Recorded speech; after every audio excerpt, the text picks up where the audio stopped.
Welcome to WO50, Women Over 50 in Body Wisdom and Wellness. My name is Corrine, and I'm here with Eddi, my BFF of many years. And this is the second episode of Wisdom of the Ages, where Eddi and I are talking about our ahas and our life lessons. And we probably even had more to share, but we split this episode into two so that you can enjoy it in little chunks and sips instead of one big long one, or you could just keep listening. Yep, it was yummy. It was yummy. You did some deep dives into, we kind of went all over. We talked about when we were younger, we told some stories, and then the wisdom now that we have as we've gotten older, how we're still learning. I mean, lots of good stuff. I think we came right from, I think you started before you were born, and then I started at around 5, and then we came right up to present moment, and then even had some ahas. We hope you enjoy as much as we do. What are we going to do? We got to go on and do more. Yeah. Awareness trumps our emotions, our judgments, our fears, and that takes me to one of my lessons, which I am not my thoughts. So that's one of my big life lessons. And of course, it's one of the things I work on with my clients, with my coaching clients, and with my yoga students, and with my friends, because it's such an important one to not be identified with your thoughts, feelings, and emotions. But it did take me a very, very, very long time to really embody and get, because I first started hearing "you're not your thoughts" 30 years ago. And I got it intellectually, but I did not get it and experientially until probably, I don't know, I don't want to put a time on it, but I'm saying probably 5 or 6 years ago, really. So that's a long time on the journey to finally get, because I honestly don't pretty much believe anything that I think. Mm-hmm.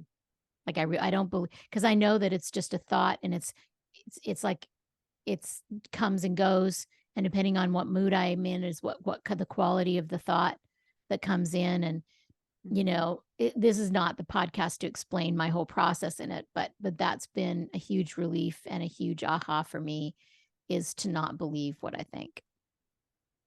It's great. It's great. My nephew said that the other day. He said, I think it was just really innocent how he said it. But he said, I had a thought come in and I just didn't like it. So I decided not to think about it. I was like, beautiful. That's great.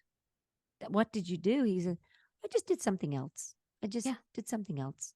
Beautiful. So beautiful. Out of the mouths of babes. Yeah. I'm like, oh, hold that now. Hold, it's beautiful. Yeah. That's great. Yeah. Another one big life lesson for me was, and this comes around to a Deepak, one of my Deepak seminars that I was at years ago. I remember when Princess Diana died. I was in Asheville, North Carolina at the Grove Park Inn with 500 other people doing something called Seduction of Silence, which was 8 days of silence with Deepak Chopra. And so none of us had our, no TVs, no phones, nothing. And I don't think there were cell phones back then anyway, but we didn't have access to any news. And so nobody knew when Princess Di had passed away. So Deepak came in, it was probably day 4 or 5 of 8 days of silence, and said, I want to let you know, since you all don't have devices, that Princess Diana was killed in a car accident and in a chase with the paparazzi. Not paparazzi, paparazzi. And he went on to say that, to give a beautiful lecture about how it was the end of an era of women waiting for Prince Charming to come along and to save them. And I resonated with that, because we were our generation and the generations before us, and it's slowly changing now in the last 20 years, was raised on the Disney books of the Prince Charming coming along and saving that was programmed into us. Mm. And I certainly, even though I was independent and didn't get married till I was 43, and I certainly I had an aha in my early 30s after I'd started meditating and been on my silent retreat and all that. I was in my apartment in the Jacksonian in Nashville. And I remember, just having this big aha come over me that I'm not going to wait any longer for some man for my life to start till I meet my person, my Prince Charming to come along. And, because I was always like making decisions based on what if I meet a person or don't meet a person. This is one of the things I tell for people for coaching now is like, don't ever make decisions on something that may or may not happen in the future. You make your decision on right now. But this had to come to me from a big aha. And I realized I've been waiting for a man to come along to, for whatever, to really even to step into my life fully. Mm-hmm. And I was probably 32 or 33 when I had that aha. Wow. And then to hear Deepak a few years later, or maybe right around that time. Would it have been around that time? Probably was right around that time when he said the days of waiting for Prince Charming to come along died with Princess Diana. I thought that was a beautiful metaphor. Mm. Yeah, he has many to choose from, many metaphors. Yeah, it is beautiful. Because it is at that age, 30s, late 20s, early 30s, we think about having children or starting a family, and sometimes it's not always, sometimes the person we're with, we go, oh, okay, guess this is what I do now. Sometimes there's that much thought that goes into it, or there's, oh, this is what I dreamed about, and we have sometimes not even in touch with why we're making the decision we're making. It's What was it for conditioning. you when you got married and had Alex? Where is it Oh, something you always wanted? Because I was going to say I never actually the whole waiting for a man had nothing to do with children. I never ever wanted children. no, yeah, I lived quite freely. I traveled and I was in Vancouver and I was, doing my own thing, living my life. And of course, like you dated and um You had didn't a date as couple much of as I did. no, I had a couple of serious relationships where, I thought I could marry that person, but then I wasn't ready. And then when I moved to Nashville, and met my ex now, um, we were married 20 years. So it was my late 40s we got divorced. But no, I was in that mindset of um I think now's the time to have a family, but then the thought comes in and goes out, and I'm with this person, and, you know, is this love? Is this what is supposed to happen? I also was focusing on my career and, um, you know, keeping life happening, just building upon, which a lot of 30-year-olds do. You get your career going, or you're in a relationship. The next step is marriage, then it's family, or it's the other way around. Now there's no, you know, you can get your house first and have your child and then get married, or not get married at all. It's all changed now. But for me, there wasn't a ton of thought that went into it.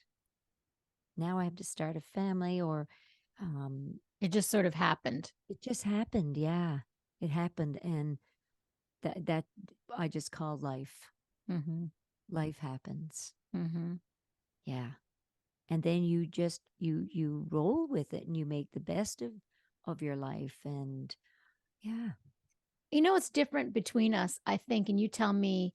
I feel like I had a very intense feeling of dissatisfaction of life that I don't feel that you've had. I feel like you have other things that you've dealt with, but I had and I don't, could be wrong. I've always had, well, until I started on this journey and found peace, but I had an intense dissatisfaction and an intense thirst to find lasting happiness. Hmm. Yeah. Well, no. we definitely differ there. Yeah. Yeah, because um I didn't go that deep with myself. Like I just lived life. Yeah, you didn't question it. You were No. happy. Yeah, I just lived it. Yeah. Whatever Which it I threw at envy me. that actually. Whatever it threw at me, and it hasn't always been an easy ride, as you know. There's been some big struggles and some challenging moments, and big lessons, but it's almost like sometimes there's a naivety, or I don't know, just I love life. I love living this way, this in this mindset, or um, what's the word I'm looking for? There's a word. Well, It's do you just, love your journey in this life, the hard and the easy, the joys and the sadness? There's an acceptance of this is my journey and I accept it and I'm just in yes, it. yeah, And I'm see, just I've just always questioned it. I was questioning why am I a human? Why do I have thoughts? What does it mean to be human when I was 12? yeah, yeah. You didn't Oh, I've question that. no, I've asked those questions, but I don't sit with them.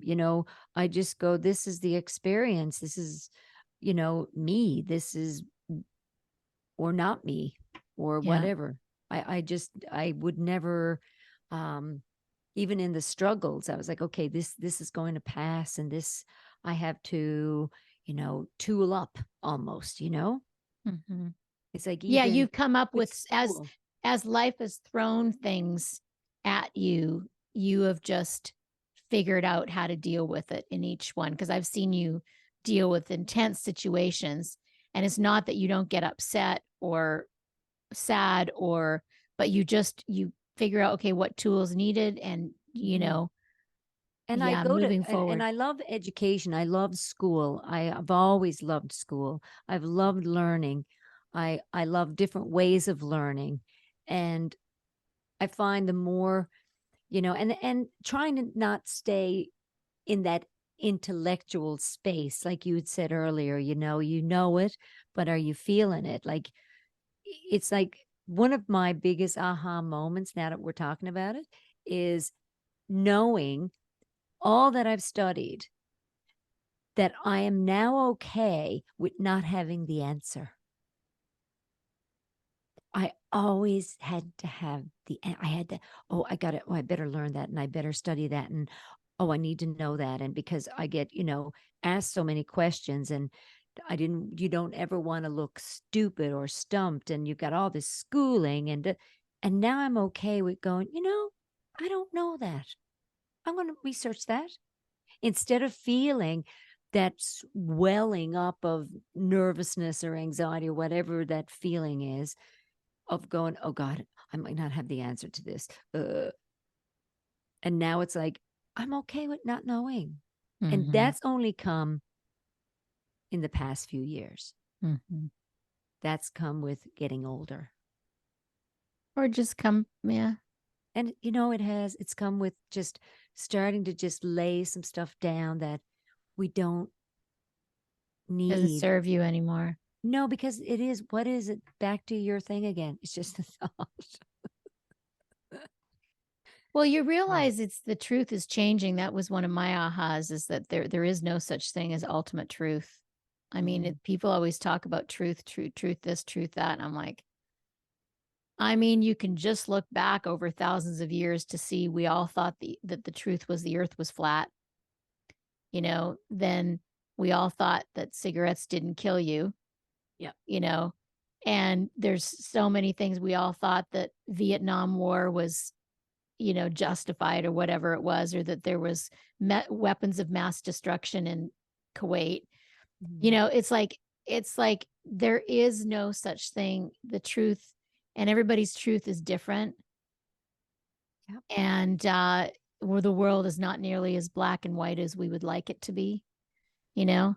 But what's really interesting is that when you look at some things in your life right now that someone would hold and go, oh, I remember, because this was you, like what some of your friends have said about you. You're always light, and there was a light shining from you. There was always a seeker, the seeker in you.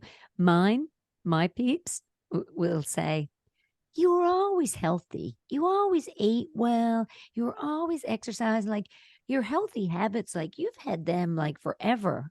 I go, you're absolutely right. So no Wow. wonder, I love what I do. It's been my life. There's an aha moment. Mm-hmm. That's why your handle is Healthy Eddie. Isn't that funny? Mm-hmm. Yeah. Yeah. It's interesting how we each gather the information that moves us through our lives in such different ways. Yet here Mm-hmm. we are. Yeah, here we are enjoying a shared experience. We have different experiences, but we also enjoy our shared experience as well. Yes. So, um, so do we want to talk? This is going to be a two-part. Um, this is probably we're probably into the second part already, actually, Yeah, and we are. and so I don't know how many more ahas you have. I'm sure you've come up with a couple of as we've been talking about it. So, Yeah. um, so one of the big ahas, and this is probably going to be the same for you, is that I could thrive without my family's permission, understanding, or blessing. This was big for me because I have led such a different life. I quit university after 4 months, 3 months, Simon Fraser University, Vancouver, to join a band and go on the road and sing. And I even fibbed to my father after my second band broke up. I was working at his water slide for the summer, and he was trying to get me to say, okay, go back to school. And I was like, okay, Dad, I'm going to go to hairdressing school. And when I said to that, I knew it would appease him, but I had absolutely no inclination to. I mean, if I was to do anything, if my hand was forced to do something, hairdressing school would have been it. But I had no plan. I was going to join another band. And so I had such a unique, journey of not doing any schooling and moving to Australia to sing at World Expo 88, sang at World Expo 86 in Vancouver, and then Expo 88 in Australia. And then with that money, I moved to Nashville. And so I did struggle for a long time wanting to win my dad's approval. My mom and my sister always I, accepted me for who I was. Not that they didn't worry about me, but accepted me for who I was. And my dad and my brother always thought I was kind of probably a nut job, they would say, or just kind of not stable or not focused or whatever. And actually was very stable and was very focused. It just wasn't in the box that they thought was, even I remember my brother saying years ago, I'm like, I am successful. And he goes, no, success is owning your own house. And I was like, really? Because there's a See, lot of people that are, success looks different on everyone. It's different for everybody. yeah. What And one's happiness you. is Yeah. to me is the biggest success. What's Um, successful? What's success mean to somebody? Sometimes it's having an amazing, long, happy, healthy life with tons of friend connections. And to someone else, it's like they got billions of dollars tucked away in the bank. And wow, that those are big differences. yeah. That a lot of people measure it by money, and I think I've said this to you for years. I always felt money has always been an energy. It's always an energy. You need it sometimes and you don't need it sometimes, but for some Yeah, reason, I say I yeah, have a little bit different. something. I say money is energy. It's no more important or less important than anything else. It is important because it is energy. Energy is important, but Yep. it's not a god. In the West, we kind of worship money and like the Indians worship God, you know. But yeah, it's different for everybody what their version of success. But I had to come to peace with it in myself. I knew that inside I it didn't really, it took me a while to get to the fact that they were never going to approve of me. And somewhere along the way they both did, Mhm. but it wasn't for a very, very long time because I did not ever have their version and still don't have their version of success. Yeah. Yeah. How Yeah. about you and your family? I know that's probably a big one for you too. Yeah, because I moved away. I was young, I moved into the city when I was 15 and started at university. And then, I was turning 16 and went into nursing school at 17. And I was making these decisions in life just on my own, where I look now at people with families, and most of them back then too were discussing their lives and what they should do in life with their families, with their parents. But I was just like making these decisions really early on myself. Like, I'm like, maybe I'll go to med school, but then I don't have enough money. So I'll take out a student loan. So I'm figuring it out for myself, right? And and my parents were, I would mention it to them, but they live busy lives. Um and then when But I moved, what? Go ahead, I sorry. feel like you went to school, put yourself through school, worked, put yourself through school, Mhm. and moved because you you were raised in not a very affluent, like your parents didn't have much money, you guys didn't have very much. And No. didn't wasn't that a motivating factor? It Oh, was, oh yes. I mean, yeah, it was. I mean, they both my, mom and dad wanted us to, school was important, get educated, and it was important. And my father, he couldn't read or write, and he was a businessman. He was a mayor of a I of a, forgot of a about that. small community, like, no one would ever know. And I remember as a kid, he would say, he'd pick up the book, and I'd look at him and I would read it, and I would pass it to my dad to read some of it. And he says, no, you go ahead and read it. You need to practice. So You you read didn't it. even know. No, I had no clue. I had no clue. And yeah. And mom, of course, my dad was taken out of school when he was in second grade because he was one of 15 kids. And he had to, bring water and help around with the chores. And my mom, she had a big crowd too. And, it's another big long story. That would be another podcast.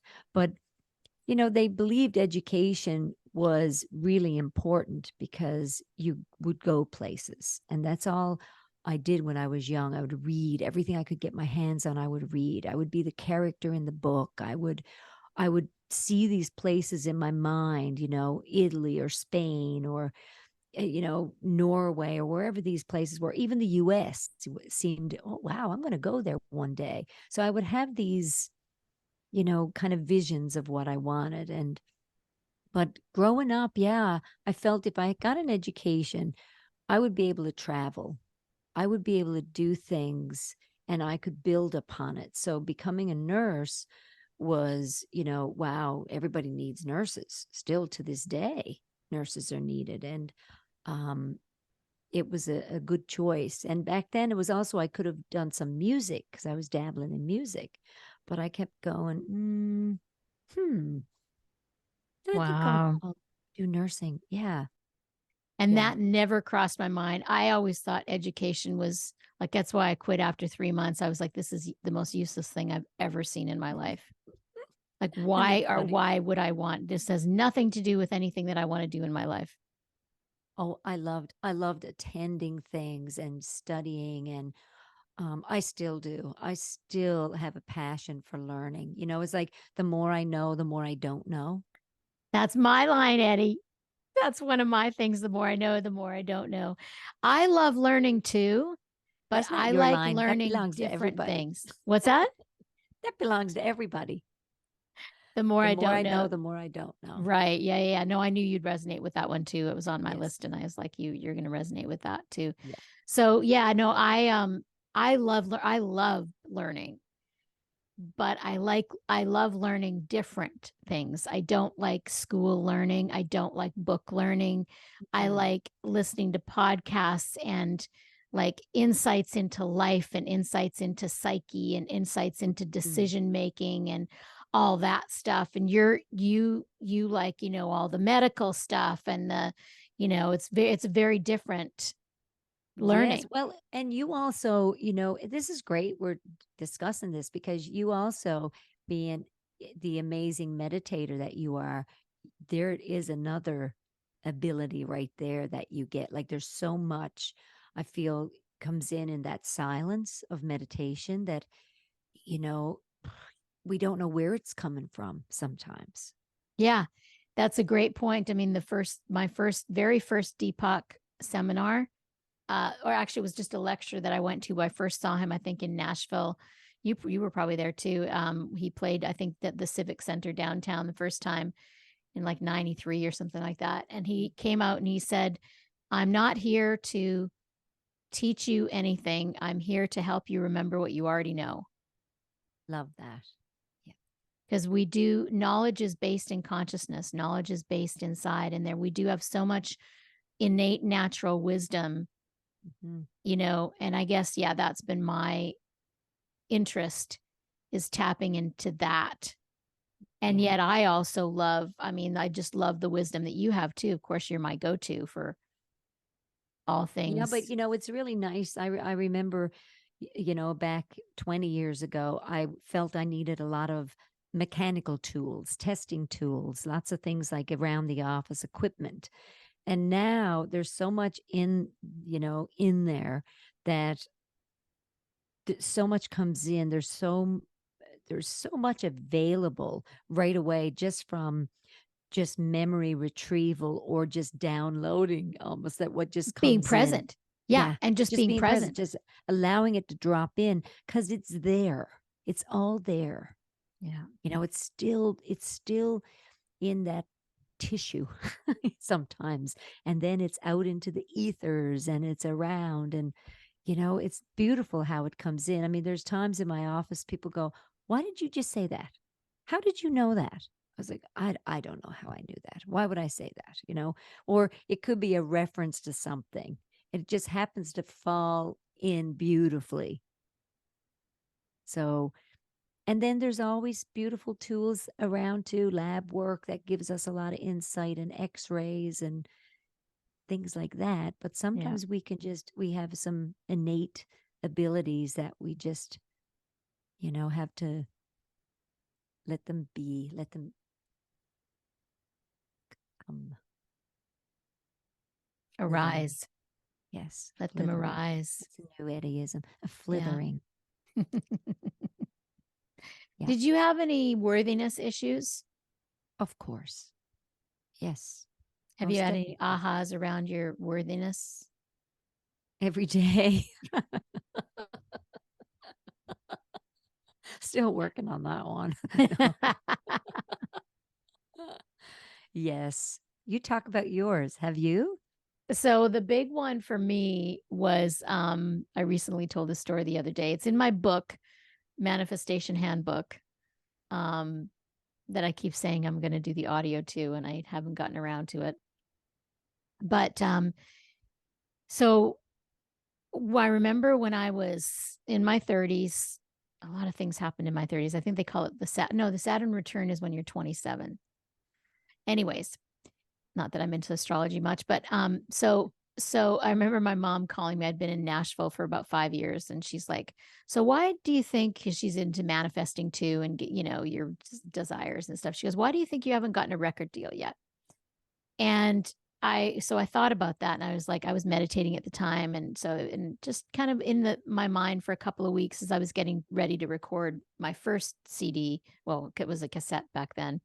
I was getting ready, and I was like, why haven't I gotten what I wanted? And I realized that I didn't feel worthy. Like I felt, even though in my consciousness, like in my mind, I was like, in my intellectual mind, I was like, everybody deserves whatever they want. But my subconscious, I could tell, was like, what makes me so special that I could get a record deal and make a lot of money and travel around the world? Why me? What makes me so special? That was the virus running in the background. So I was like, well, that's not good. How do I change that? So meditated and stuff. Anyways, I had a dream one night, except for it wasn't a dream. I was taken on a journey of our evolution. I closed my eyes in my bedroom at night, and all of a sudden I was remember being a part of a big explosion and flying through the stars. And I was thinking, oh my gosh, I remember this. I remember how we were all created. We were all consciousness, and we're all one, and we all created the universe together. And I remember being a part of consciousness, creating the earth, and then creating oceans, and then volcanoes into mountains. And I remember thinking, this is how we're all one, and we all created this all together. And then I remember being in the body of a wolf, and I don't even believe that necessarily that wolves and or animals and people mix, but I was in the body of a wolf, and then the wolf died, and then all of a sudden I was in the body of some Mongolian woman in a hut in Mongolia. Wow. I don't know how I knew it was Mongolia. I've never been to Mongolia, but I actually looked up a hut recently in Mongolia and looked just like the hut I was in. And then my mother was across from me, and she didn't look like my mother in this lifetime, but I knew it was my mother from this lifetime in a different face. And then my husband at the time was coming towards me, and I was terrified. And then my eyes flew wide open, and I was in my room in Nashville. And this voice said to me, "You're a child of the universe, and you deserve everything." And I started shaking and crying and walking around my apartment at 3 o'clock in the morning thinking, oh my gosh, I remember the beginning of the universe and how it all started. And I've got to call everybody and tell them. And I felt like in viscerally then I got that we're all one, and we all created this together, and we all can do, whatever it is we want in this life. So And that how was old were you then? How old were you? I'm thinking 32, 31. Yeah. And then in my state, I'm thinking, what are you on? When I told you that story, What are you on? Really, I should be no on that drugs were too. involved. I know. It's beautiful, beautiful awakenings. But you couldn't relate to it back then. Not a bit. Not for a second. Now hearing that story now again, I get it. I understand it because it's interesting. I had this beautiful moment out this last year, and was it last year or this year? Now I'm having awakening now. last year. Last year. Yeah. And there was that moment, of and I wasn't on anything. It was in nature. I don't do drugs anyway, and alcohol is very low in my life. Always has been. So I was very clear, but I was in a silent retreat, and the space allowed for just real experiences, real something. And that was the moment where everything connected, like everything connected. The trees connected. So not only you were connecting with animals back then, but people were blending in. Everything was blended in, and it was amazing. Like everything was one. It was all one. There was no disconnect from anything. And that is a beautiful feeling to know that, imagine if everybody on this planet lived like that, that what I say or do or how I act or you affects everything. That it's a trickle, a ripple effect, Imagine what an amazing planet. Now we get John Lennon's song, Let It Be, or Imagine. Now they had something there too, the Beatles, their beautiful magic and experiences, what they tapped into. So maybe everyone on the planet will not get to experience that, but my goodness gracious, when you do, it could be, from an experience of when the whale breached, on our sailboat. That was a oneness. Like that could have been a all overness at the same time if the whale had come towards the boat. Which they never will. No, they have control. It knows if it can hear something 8 kilometers away in the ocean. I think it knew we were there, of course. But it was those moments, now that I'm more awake, more aware, letting the the stories or the judgments or the caring of what others think, and just letting all that stuff fall away, then I want more of these kinds of aha moments of wow, wow, did I just see a panther? Did she just morph into the trees? What the heck? Like, that's amazing. Yeah. So, And the theme here is like the more we let go of our stories, the more we don't identify with our thinking, the more we are present in the moment, the more available the experience of the oneness that's already there and can't not be there, the more it's available and to each of us. yeah. And even in this moment, Ken, to think that when we discussed doing a podcast, and I was like, oh, I don't know, we'll be talking about like really real stuff and, really authentic things. And, I'm going to have to share experiences and life things. And not everybody wants to hear that. And, I don't know if I want to. And then I stopped and went, what? What? Life is so precious. We have to share.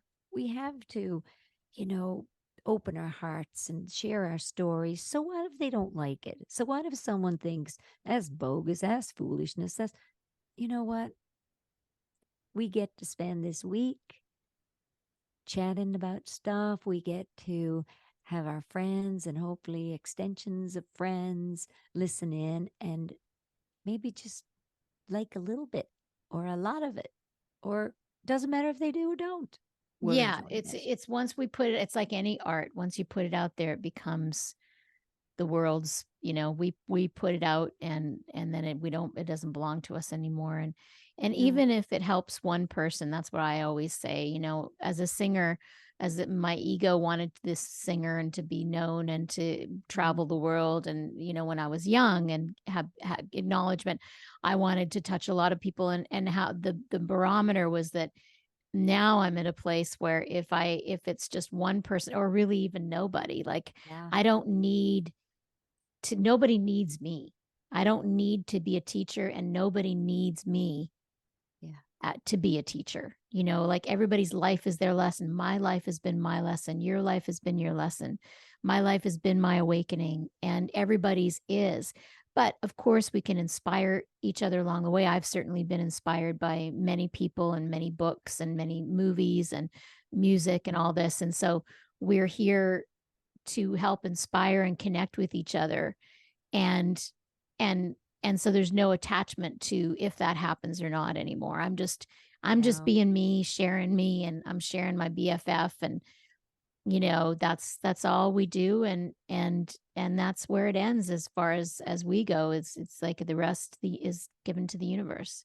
That's right. And in this moment where the saying, aging is a privilege denied by many, how beautiful that we get to this point and we can share it and that we can let so much fall away, and the stories that we have to share. I mean, we got some funny stuff that we've experienced over our 30 years of knowing each other, and we got to share some of that stuff. I mean, the more comfortable I get, it's going to be pretty funny. Plus, you have an amazing sharp memory. So sometimes I'm like, I'm not sure when that was. You're like, oh, I can tell you exactly when that was. I know exactly when that was.